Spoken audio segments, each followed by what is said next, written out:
Hello friends and welcome back to the channel. So now that the van got delivered, I actually had a couple of days to take a look at everything that's wrong, write it down, drive the van a little bit, test everything out.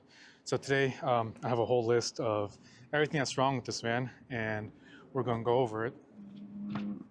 So I think the best place to start would be with the back of the van. In the engine compartment, I'll go over all the mechanical issues. So I already got all the spark plugs and the fuel system pretty much replaced, so all that's good. Obviously, and got the air filter and all the basic maintenance done as well. So I do have an oil leak coming from the engine, and I'll try to put some footage of that in here, as well as the transmission's leaking. Um, yeah. So everything you're seeing is a mixture of transmission fluid, engine oil, and coolant. This is after I've cleaned the engine and transmission once, and to try to drive it around and see where the leak is coming from. The transmission is leaking worse, so this is mostly transmission fluid and it's got everything wet, but I am leaking transmission fluid, engine oil, and a little bit of coolant. Next, the engine is overheating. I keep having a light in the front blinking and the engine gets hot and you can start smelling it. So the coolant, I know the coolant keeps getting low even when I fill it up, so I believe there's a leak coming from somewhere around this area, which looks like the water pump. I'll still have to figure that out, as well as go through all the lines, all the sensors. So the radiators are up front, and so I'll have to trace everything, make sure that none of the coolant lines are ripped, none of the coolant lines are clogged, and that everything's good. So I'll replace all the sensors and go through the whole cooling system. In the previous video, I also mentioned that the power steering was leaking. That's probably going to be one of the last things I'm going to deal with, because I do need to replace all the power steering lines. And the power steering rack is in pretty bad shape. It's got leaks and you can see the seals and stuff all ripped.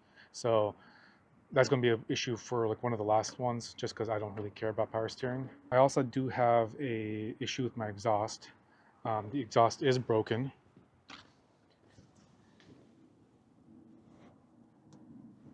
As you guys can see, it broke off completely. So it's just wobbling around. The next issue I do have is electrical stuff. I got a bunch of wires here hanging from everywhere that are ripped. The ECU is just wobbling around, a bunch of loose wiring here, and then I have like wires ripped here, which I know this goes to the rear windshield wipers, but anyways, yeah, so I do have to go through the whole electrical system and figure out everything that's wrong with it, where which wires go, because it is also draining my battery, so there's got to be an issue somewhere along there. So coming into the van, I do have an issue with my speedometer cable. It broke in the back behind the actual speedometer, and I'll show some footage of that as well. And the brakes stopped working too. So I was driving the van to do a test drive, and the brake, I was at a light and I pressed the brake and then it fell through completely through the floor. So sometimes the brake holds, sometimes the brake doesn't hold.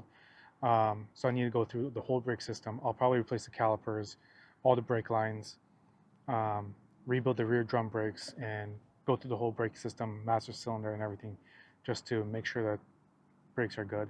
So another issue, looking from the side of the van, as you can see, the rear end sags really bad, and when I drive, it sways. So I do need to go through the suspension, look at all the bushings, replace the shocks and all of that. So with all the wiring issues, the exhaust and everything, the van does have issues starting sometimes. Even when the battery is charged and I have jumper cables and everything connected, it has trouble starting sometimes. So I do have to go through that, figure out what's going on there. It could be my starter. That's one thing I have not replaced yet. But yeah, we'll see. Anyways, that's pretty much it for all the mechanical issues with like the engine, transmission, and all that stuff. So pretty much it's a lot. I have to go through everything. So the next thing we're going to go over is all the pretty much cosmetic issues. We'll start from the outside. The van does have a few minor rust spots. We have some rust there, a little bit of rust there. It's a rust spot here.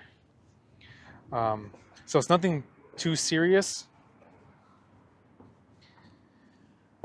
This is on the driver's side. That's pretty much the worst spot of rust that I have. Everything else is just minor spots, but it is still something I need to look at. It's going to be like later on. I may end up repainting the van. We'll see how that goes, just because, I mean, the paint's very trashed. The clear coat's all faded. Next, what we have is on the outside, we have the seals on the top are bad and need to be replaced, as well as around the windows. You can see none of these seals hold. The window doesn't stay shut. It keeps opening while I drive. So all the seals need replaced. These mirrors absolutely suck and they don't really turn. On the driver's side, the mirror fell off completely. So these are the original headlights and they're pretty horrible. They barely work. So I'll need to probably get LED headlights. So the windshield wipers, the motor on it works, but not very well. It keeps blowing out the fuses, so I'll have to take a look at that. Then we got some like minor issues, like the bumper's broken here. It's cracked on this side. The tires are replaced. I do have new tires on. The trunk shocks don't really hold the door very well. Sometimes they hold and sometimes they'll just fall down. I've actually hit my head once on the trunk because it didn't stay up the whole way. And then on top of the van, we have all these rusty brackets. There's chipping and broken top right here, which I don't really know if I'm going to be replacing or not, but we'll see. I accidentally stepped on the sunroof and broke it, so I'm going to need to replace that as well. So overall, that's pretty much it on the exterior of the van. I'll move on to the interior. So on the inside, the AC system, it blows air, but it's blowing hot air, not cold. So I need to figure out what's wrong with the AC system. Then we have, this door doesn't hold, I have to hold it with tape. But on the inside, you can see all the cabinets and everything are broken. So I'll need to fix those issues.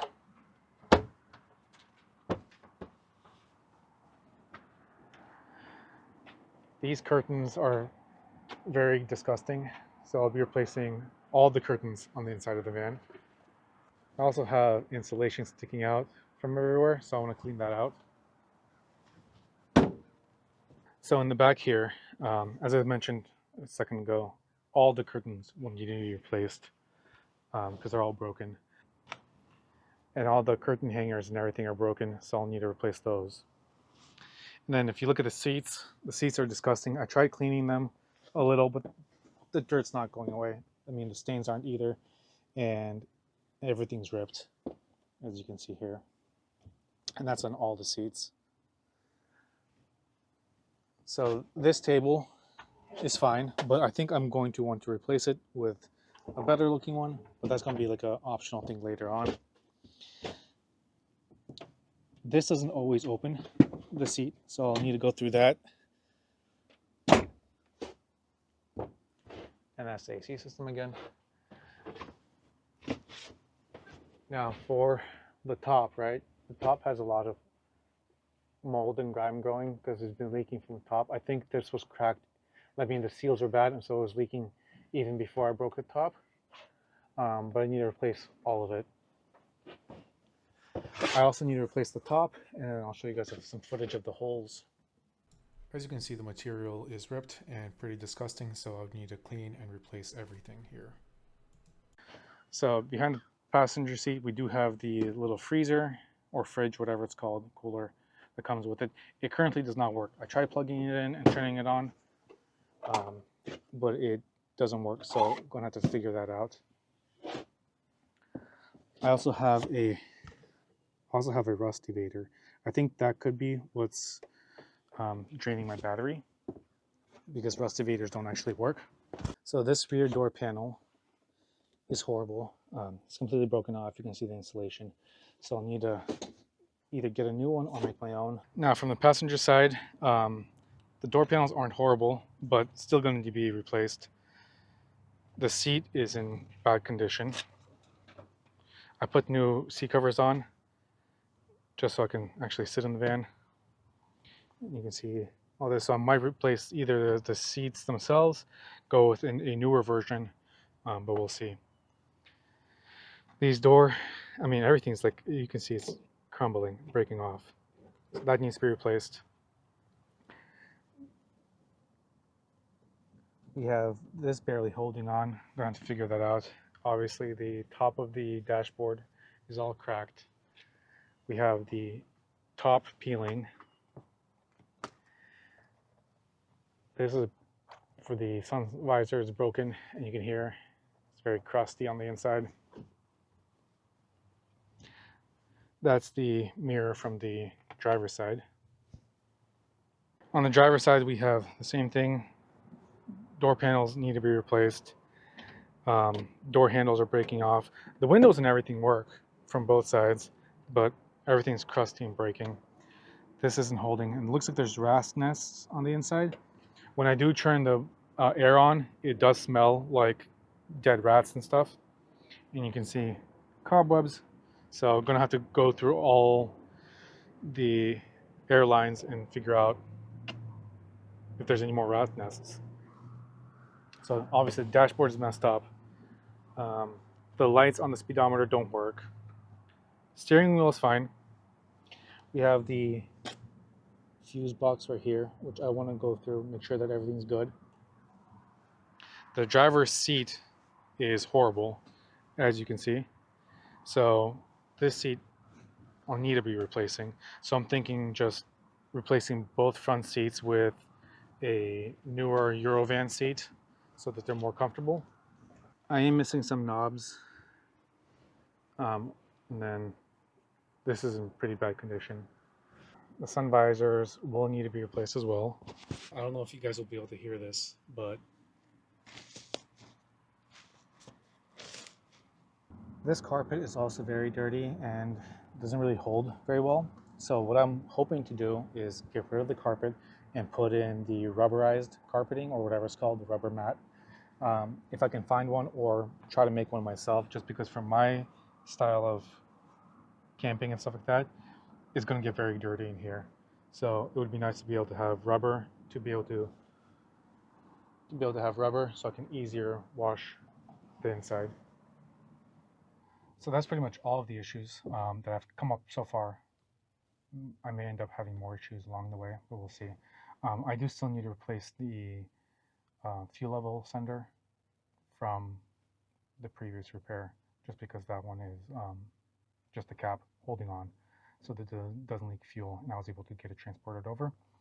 So mainly all of the mechanical issues aren't horrible. There are things that can be fixed, hopefully without much trouble. And the main amount, like the largest amount of issues, is going to be basically just the cosmetic stuff, which isn't horrible, except for the rust. I don't really like dealing with rust. Luckily, the underside of the van is very clean.